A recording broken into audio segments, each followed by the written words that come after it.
El día de hoy hablaremos un poco sobre los números complejos. Hablemos un poco sobre la teoría. Los números complejos surgen cuando tenemos una ecuación cuadrática de esta forma, igualada a 0, y su discriminante, o sea, b cuadrado menos 4 por a por c, es menor a 0. En ese caso, a Euler se les ocurrió crear lo que se conoce como el número i, o la unidad imaginaria, que es el equivalente a raíz de menos 1. Ahora bien, un número complejo suele escribirse de la forma z igual a más bi, donde un número complejo se compone de dos partes fundamentales. La primera, la parte real, se escribe como real de z. La parte real en este caso es a, ya que es la parte, el número que no va acompañado de i.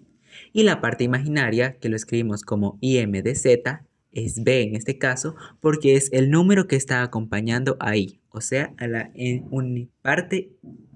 unidad imaginaria. Algo que cabe destacar es que todos los números reales, como lo son 1, 2, 2.5, raíz de 4, raíz de pi, todos estos números también son números complejos, con la peculiaridad que la parte imaginaria ahí es 0, porque si por ejemplo tenemos el número 2, su parte imaginaria es 0 por i, o sea 0. Otras dos cualidades importantes de los números complejos son su conjugado y su inverso. El conjugado es cuando tenemos un número complejo de esta forma y a este, para representarlo, le escribimos una pequeña barrita encima y lo que cambia acá es el signo. Por ejemplo, acá tenemos una suma. El signo de la parte imaginaria es positivo. En el conjugado de este, la parte imaginaria va a pasar a ser negativa. Y en caso que la parte imaginaria del número complejo fuera negativa, para calcular su conjugado, lo único que haremos es cambiarle el signo a esa parte imaginaria, por lo que pasará a ser positiva. Hay que tener en cuenta esto, en donde solo cambia el signo de la parte imaginaria. En el caso del inverso, lo que se hace es representarlo con un menos z. Y eso quiere decir que estamos multiplicando todo por un menos, o le estamos haciendo toda la expresión negativa. A diferencia del conjugado, acá vamos a poner ese menos a multiplicar todo el número, por lo que menos z es igual a menos bi. Ahora se nos está pidiendo calcular el conjugado inverso, la parte real y la parte imaginaria de los siguientes números complejos. Primero hagamos el conjugado.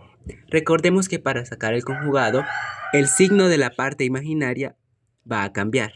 En el primer ejemplo, la parte real queda igual, pero la parte imaginaria, como acá está positiva, acá pasará a ser negativa. En el siguiente ejemplo pasa algo similar. La parte real no cambia, pero su parte imaginaria sí cambiará de signo. Y es que acá es negativa, por lo tanto aquí pasará a ser positiva. En el tercer ejemplo solo tenemos un número real, no tenemos parte imaginaria, por lo que ya al no tener parte imaginaria no se ve afectado, simplemente escribimos la parte real.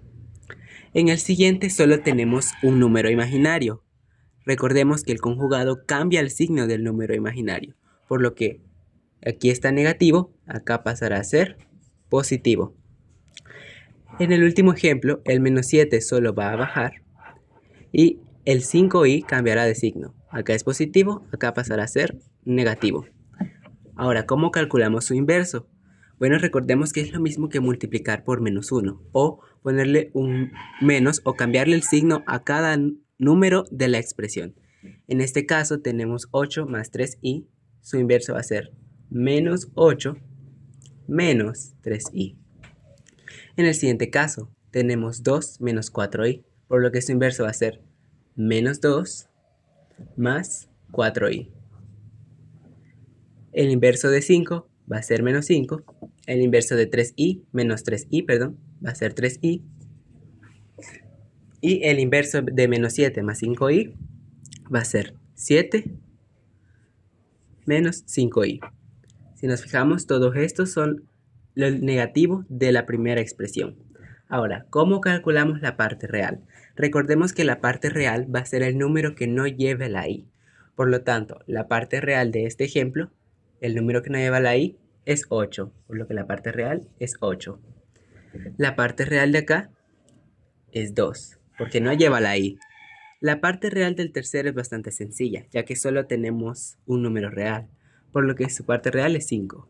Ahora, en el siguiente ejemplo, solo tenemos un número imaginario, pero eso no quiere decir que no exista la parte real. Lo que quiere decir es que la parte real es 0, 0 menos 3i, por lo que en este caso escribimos 0. En el último ejemplo, la parte real es el número que no tiene la i, o sea, menos 7. Para la parte imaginaria solo vamos a escribir el número que va acompañado de la i. En el primer ejemplo es más 3, por lo que la parte imaginaria es S3. En el segundo ejemplo, el número imaginario es menos 4i, por lo que su parte imaginaria va a ser menos 4. En el tercer ejemplo pasa algo similar que en el anterior, ya que tenemos solo un número real, pero eso no quiere decir que no exista la parte imaginaria, más bien quiere decir que su parte imaginaria es 0, 0i, por lo que en estos casos escribimos 0. En este caso, su parte imaginaria es menos 3. Este es muy sencillo. Y en el último, el que está acompañando a la i es el más 5, por lo tanto su parte imaginaria es el 5.